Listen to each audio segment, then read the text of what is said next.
ভাইরে, আমি 10 বছর প্রবাসে ছিলাম। আমি বুঝি প্রবাসীদের এই কষ্ট। প্রবাসীদেরকে আমি বলি সব সময়, কিছুদিন আগে সাউথ কোরিয়াতে গেছিলাম প্রবাসীদের একটা বড় প্রোগ্রামে। আমি বলেছিলাম যে আমাদের প্রবাসী ভাইদের অবস্থা হলো, এই বেচারাদের কোনো দেশ নাই, প্রবাসীদের কোনো কি নাই, দেশ নাই। কিভাবে দেশ নাই? এরা যদি নিজের দেশে আসে, প্রবাসীরা যদি দেশে আসে, বাজারে ঘাটে রাস্তায় দোকানে সবাই বলে বিদেশি আসছে। কি বলে? বিদেশি। তাহলে নিজ দেশে সে কি? বিদেশি। আর সে যেই দেশে থাকে ওটা যদি মিডিল ইস্ট হয় তো বলে আজনবী। আজনবী আজনবী মানে বুঝেন?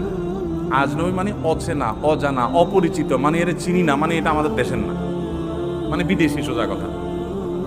তো বেচারা প্রবাসী যে দেশে থাকে ওরাও ওই দেশের লোক হিসেবে স্বীকার করে না, আর নিজের দেশে আসলেও সবাই বলে কি আসছে?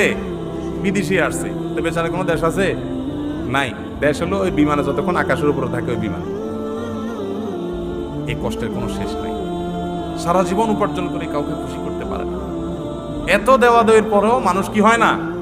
খুশি হয় না। এত নাশকর, এত অকৃতজ্ঞ আমরা, এত নিমক হারাম আমরা, যে যা দিছে আলহামদুলিল্লাহ, বাপ মা পর্যন্ত খুশি হয় না, স্ত্রী পর্যন্ত খুশি হয় না, অন্য মানুষ তো পরের কথা, শুধু চাই চাই চাই। কত কষ্ট সেখানে তারা করে।